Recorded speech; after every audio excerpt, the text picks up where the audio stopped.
Hi, my name is Natan Mosley. I'm a citizen of St. Louis, Missouri. Last night I was at the Man to Man and Father to Father in Ferguson, Missouri. There were a lot of questions that were not able to be answered because we ran out of time. I was honored to be able to get in touch with one of the fathers on the panel, and he has allowed us to come into his business, and we are going to get an insight on the Mike Brown situation and how it has affected him and his family. Would you please welcome Mr. Mohammed Kamal. Hey, how you doing? How you doing? Thank you so much for allowing us to come into your business. Welcome. Mr. Mohammed, last night we ran out of time. You were one of the strongest panels and fathers on stage, but we were not able to get a lot of our questions answered. Your story is different from anybody's story out there. And we would really like to hear your story again and give us an insight on how the Mike Brown situation has affected you and your family and how it has hit you so close to home. Well, a little different. I mean, we all have our struggles, but I came here 5 years ago. My wife was suing up there, and of course, nobody expected Mike Brown. But even better than that, no one expected that last year that I would lose my son the same way. So we approached it a little different. When that dude was murdered in Irvington, New Jersey, we thought we would do our due diligence as citizens of this country and protest in a peaceful manner. And so we did our marches, and I think we accomplished something. We accomplished, I believe the mayor of Irvington, New Jersey during the election, he lost when a new mayor came. So hopefully that mayor will look at things a little different. And the police chief that was sitting at that particular time, he also was removed. So Essex County took the investigation, and what Mike Brown situation accomplished in 3 months, we yet in 1 year have not accomplished. So do you feel like if the citizens of New Jersey would have reacted the way the citizens of Ferguson reacted, that it wouldn't be taken as long as it's taken for you to see some type of light? Standing in my position now, I have to say that I pondered over this a great deal. I definitely don't want to see anybody hurt, but this country has a history of revolution, and it accomplished what it accomplished when people get upset, and when people express their dislike or their being upset in various ways. I mean, to the polls, you can go vote if you're patient enough, or you can do civil disobedience, or you can just get really mad. And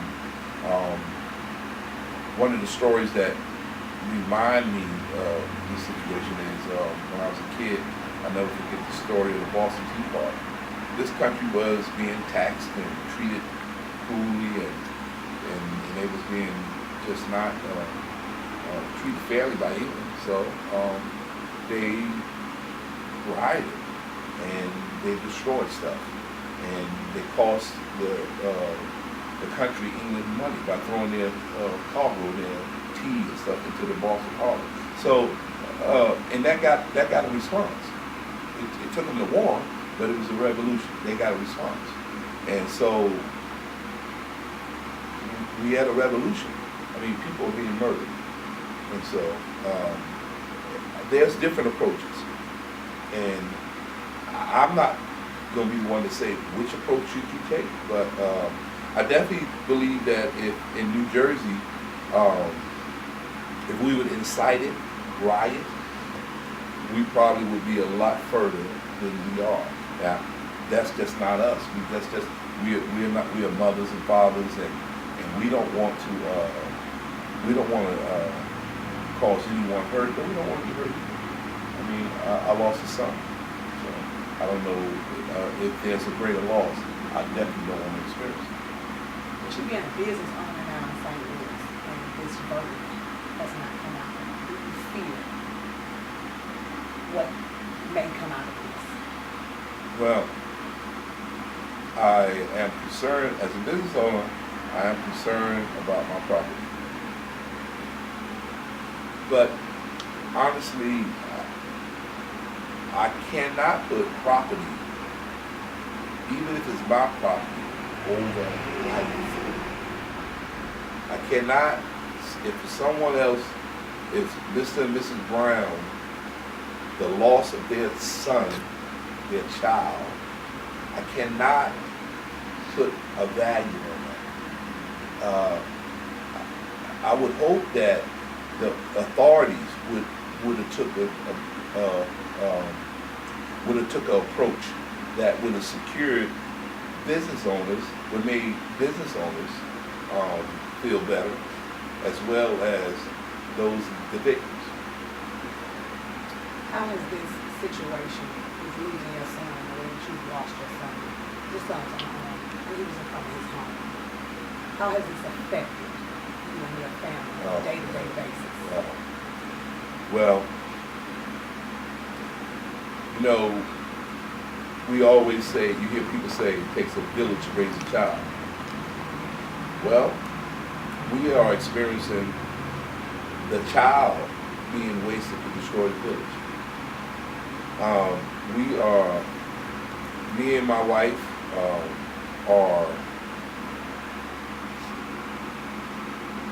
we are holding tight, but every and anything is amplified. Everything.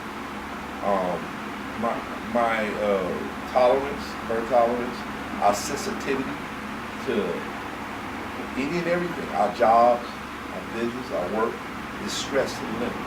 Everything. My daughters, my son's daughter and stepson, his wife, his mother, we are on the brink. He was the essence of our family. He was the firstborn, only man.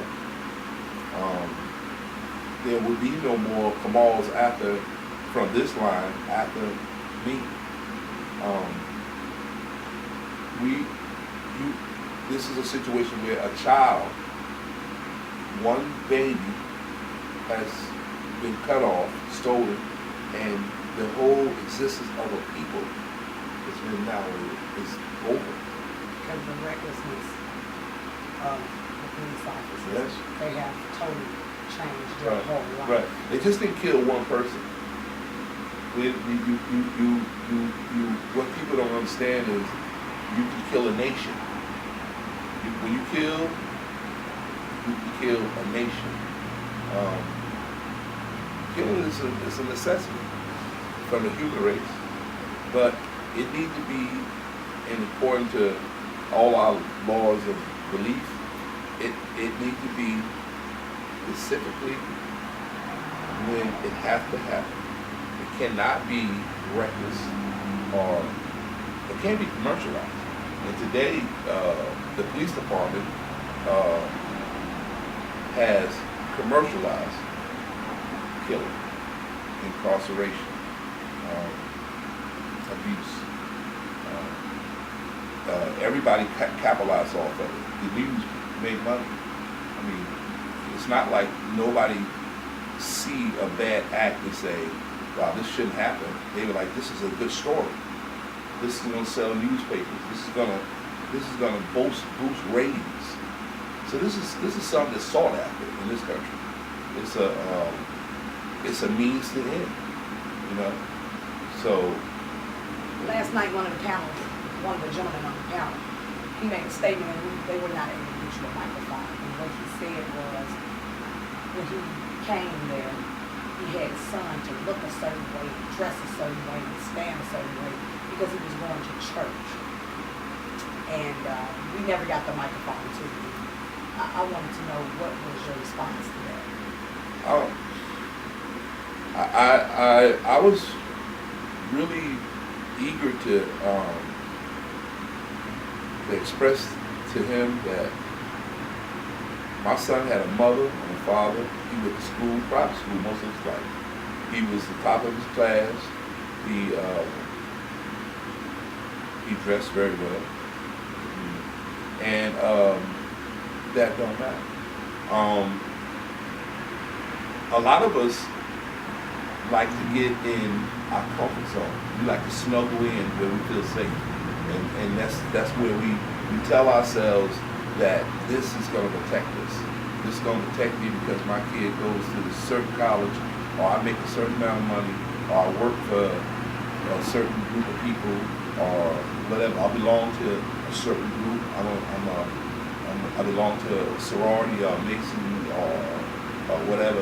A lot of us like to take these blankets and pull over ourselves to make ourselves feel secure and comfortable. But in actuality, it means absolutely nothing. If you use it for a reference, maybe, but in the sight, once you cross over, I alluded to calling the system that monster under the bed, and it's actually there. And every one of our children, there's a monster waiting for. It's the opportunity when they step outside of the structure that's set for them, and whoever they may be, there's different structures, then it can happen. You get wiped out. You get murdered because you were selling loose cigarettes on the corner in New York. You can get murdered because you had a hoodie on and you walked through a neighborhood in Florida. You could a young man in distress knocking at doors in Florida was actually murdered. Someone had their radio up too loud and was murdered. So you're not safe.